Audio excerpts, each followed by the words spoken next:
So let's ask, what happens to us after we die, Spirit? What happens to us after we die?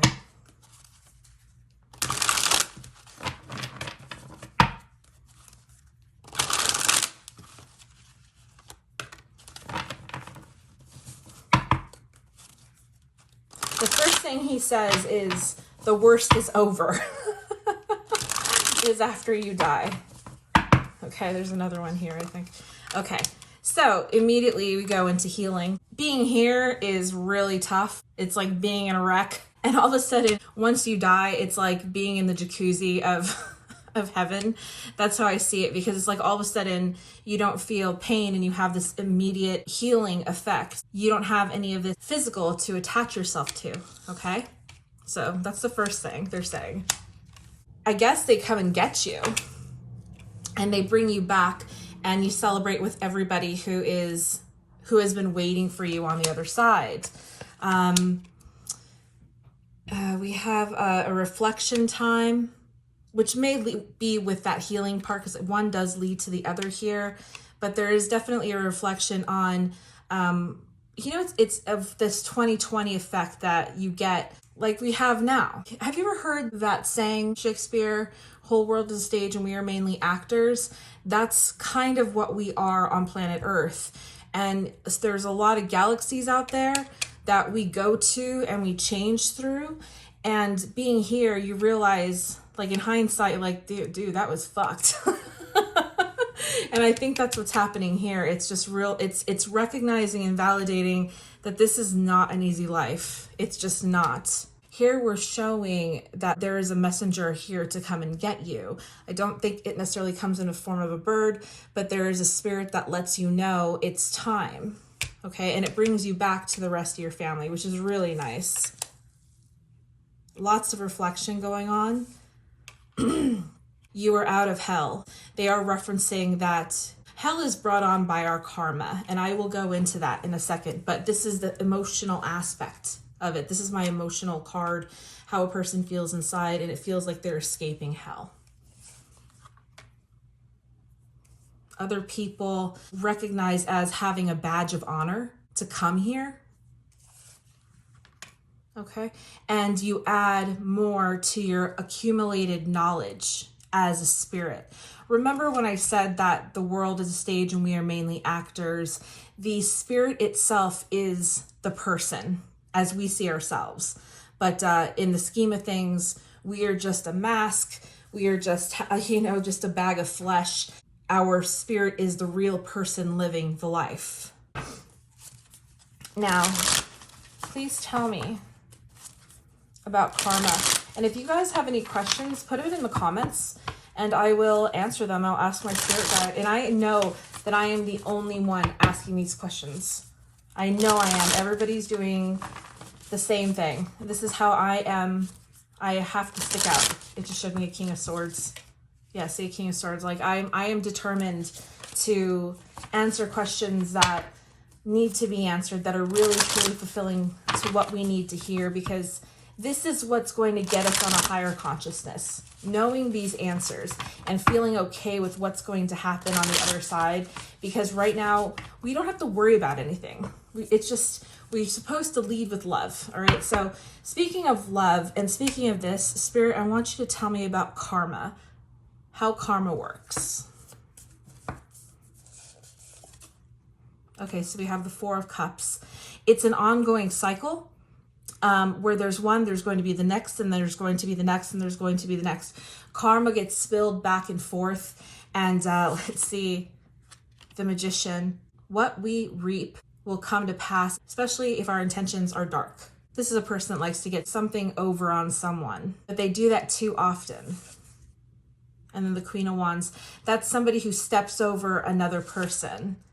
And then we have a Two of Wands. So basically we're talking about people that are a little bit deceitful, who don't say what they mean to do, who step on others, who don't make strategies or plans. And what else? They will be judged constantly based on karma. You lead by passion and by love, and you build. it's an ongoing cycle. The Two Pentacles usually see the infinity going on. Speaking of the Pentacles, that's showing that karma moves back and forth. The Two Pentacles says it's hard to keep that balance. The Eight of Pentacles, I think this is more for a picture for me of, you know, the laundry list of karma that we put together over the time that we're here. We're supposed to end life without any karma. And if we have some, then we got to come back. See, we got to come back. It's like pick again and come the fuck back. You meet your soulmates here, but again, the soulmates are actually the spirits on the other side that it almost feels like a reunion. And the Six of Pentacles. You want to know that you did a good job when you come back. You want to feel like you had something to present. That's the Six of Pentacles. That's like feeling like, wow, I'm starting to see my return here. They want you to feel like you're growing. Spirit, tell me a little bit more about the process on the other side. What's the process like?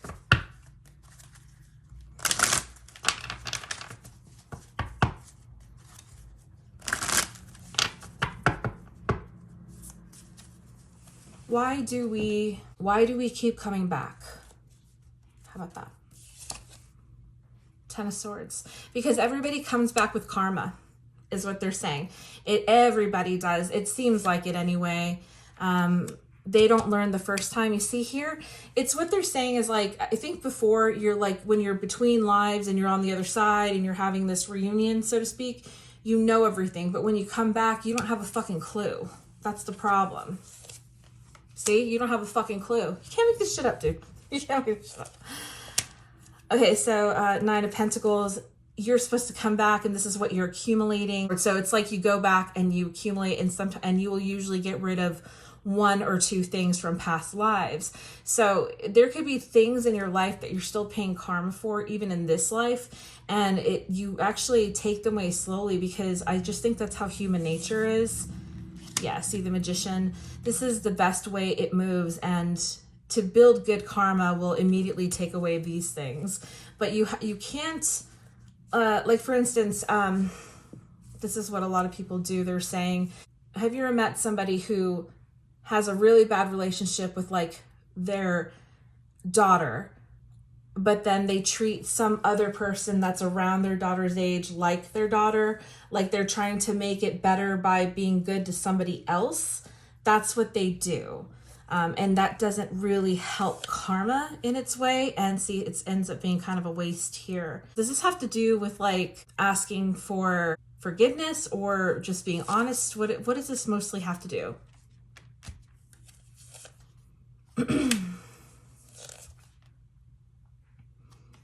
Mostly it's bad decisions that people make. These two people, when they're together, they don't do very well. A lot of it is karma that has to do with people in your life, that you do them wrong, or there's injustices. Is that the most common? Apathy toward one another. That's what creates the problems. And then the Hermit. Needing to reflect on that before you go into each life. That's what the Four of Cups is over here. We have the Four of Cups here also. What other questions do we have?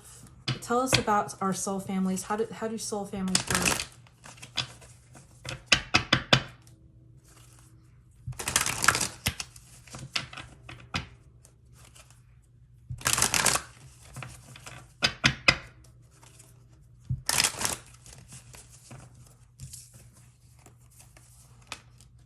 Immediately with this, the sacrifice of having to come to earth is like a really big deal, okay? And you come down with like 2 or 3 at a time at least, but over the course of your life, you're gonna at least meet 10. Like you'll interact with 10 soulmates, which is really cool. But they usually send you down 3 at a time.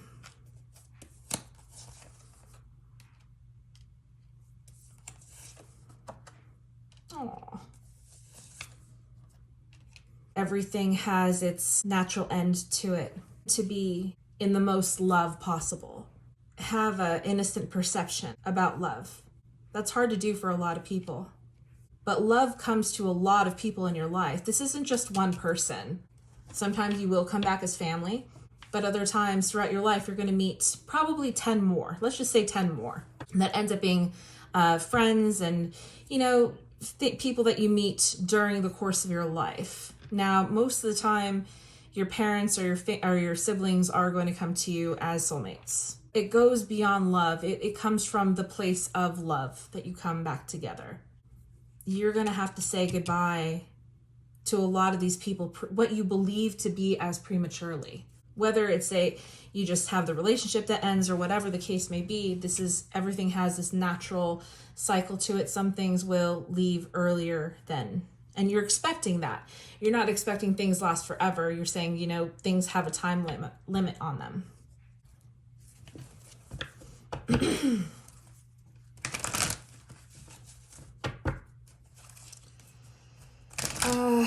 Spirit.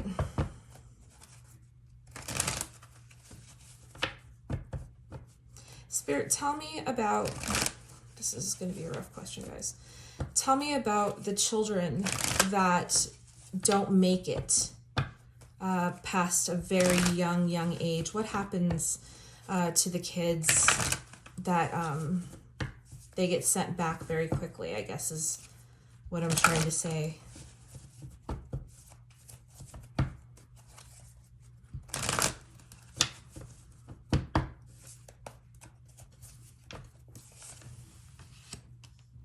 So these are the kids that basically are helpless, and they end up going before their time, abandonment. This is also ridding of a pregnancy. I don't know if I'm allowed to say that on TikTok. I'm sorry. They're saying that in cases you have to understand that sometimes the spirit is older than you think. And when they come down here, it's because they chose you from the other side. They literally chose you. They had watched you. Sometimes they need to just let you know that they're there. To mothers and fathers out there that were supposed to have a child, they're saying that it was there for a short period of time, but the soul had to leave, and for whatever reason, the soul was actually older than you and was taking care of you from the other side and coming in to connect with you, so you knew it existed as even a child, because that's the way you're going to know. Saying I'm here with you, and that's how it kind of touches base with you.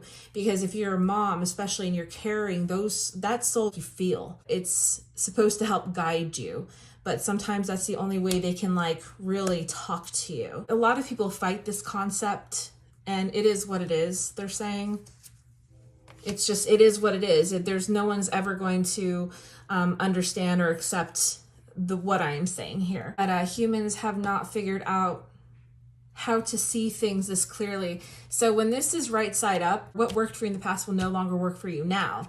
All right, but when it's upside down, it's basically saying this person is not ready. So it's talking about humanity in general. That's what all this fighting and bickering is for. There's a lot of ideas about what happens to that, but there's nothing that's really solidified. The spirit still wanted to touch base with you and let you know that it was viscerally there, that it was physically there. Because once that happens to you, you're attached to that feeling for the rest of your life. And that's sort of like a guardian angel. That's also somebody who may had to have passed away early so you could be together in your next life for some reason. So, yes. See? I can't make this shit up. Oh, it's so good. Okay. That's pretty rad. I don't think I have any more questions, but if you guys have more questions, I will ask them. And this is really cool. I think this is a good idea. And I feel really good about it. So I hope you do too. Good night.